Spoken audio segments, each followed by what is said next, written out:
Nambayi sagalatake, nambayi sagalatake, nambayi sagalatake, Omari kenankake. Welcome, Nora. Welcome, isini jannat. Welcome bagana gala kaftan isini jechuu jaalanna. Welcome isini jechuu jaalanna. Nora isini jechuu jaalanna.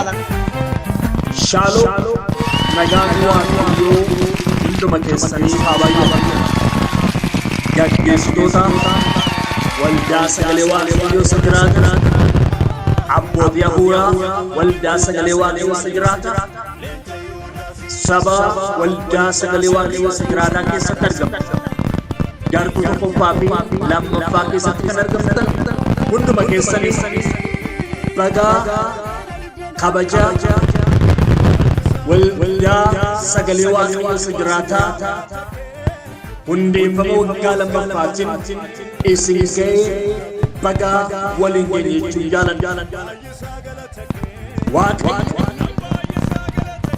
waggaa lammaffaa kana geenyee akka kabajnuuf carraa waan nu kenne waan isin gargaare waan nu gargaare galanni guddaa waaqayyo isin gargaare haa ta'u jechuun jaaladha.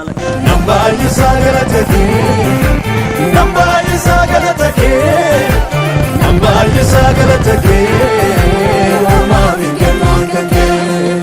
Shalom nagaa fi araara jaalala waaqayyoo isiniif haa baay'atu. Qulqullootaaf kabajamtoota saba waldaa sagalee waaqayyoo isa jiraataa keessatti argamtan abbootiin hafuuraa gaggeessitoonni sabni waldaa sagalee waaqayyoo isa jiraataa keessatti argamtu guutummaa keessaniif nagaan gooftaa isiniif haa baay'atu.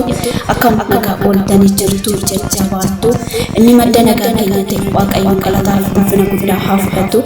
Abbootiin hafuuraa keessummoonni gaggeessitoonni waldaa biyya keessaa biyya garaagaraa irraa waamicha keenya kabajanii jidduu keenyatti argamtan welcome bagana gala kaftan isiniin jechuu jaalanna.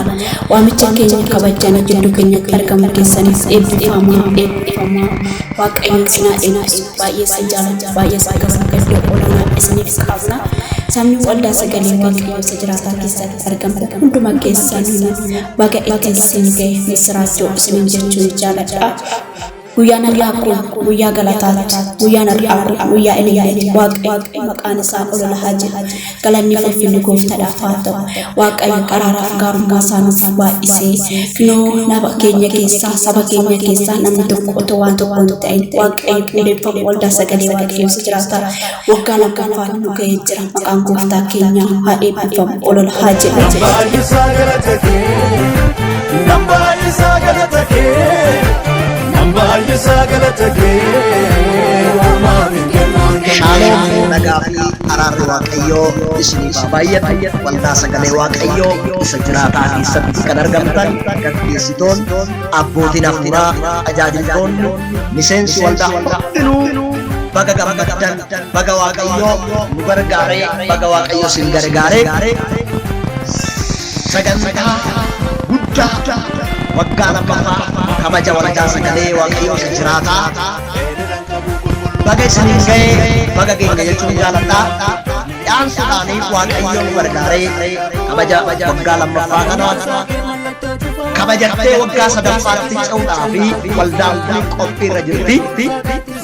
Kiristoos Yesuus waldaa kana gargaaree saba gargaaree miseensa gargaaree abbootii hafuuraa gargaaree akka ayyaana guyyaa lammaffaa yookiin waggaa lammaffaa kana akka kabajatuuf waaqayyotu waldaa kana gargaare. Maqaan waaqayyoo kan eebbifame haa ta'u. Nambayi sagalatake, nambayi sagalatake, nambayi sagalatake, Omari kenankake. Shalom ቅዱሳን እግዚአብሔርን ሕያው ቤተ ክርስቲያን ውስጥ የምትገኙ በአንደኛና በሁለተኛ ግሩፕ ውስጥ ያላችሁ የቤተ ክርስቲያን መሪዎችና አገልጋዮች እንኳን ለቤተ ክርስቲያናችን የሁለተኛ ዓመት ክብረ በዓል በሰላም በጤና አደረሳችሁ ማለት ወዳለሁ።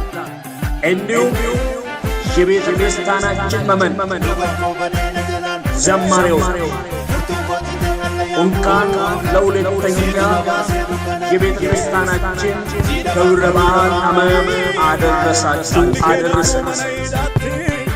እንዲሁም በመቀጠል ከተለያዩ የቤተ ክርስቲያን የመጣችሁ የቤተ ክርስቲያን መሪዎች፣ አገልጋዮች እንዲሁም የክብር እንግዳ ሆናችሁ የእግዚአብሔር ቃል ያው ቤተ ክርስቲያን ላይ የሁለተኛ ዓመት ክብረ በዓል ላይ ለማገልገል የተጋበዛችሁ ተከበራችሁና ተወደዳችሁ የእግዚአብሔር አገልጋዮች እንኳን በሰላም ወደ ቤተ ክርስቲያናችን መጣችሁ ማለት ወዳለሁ።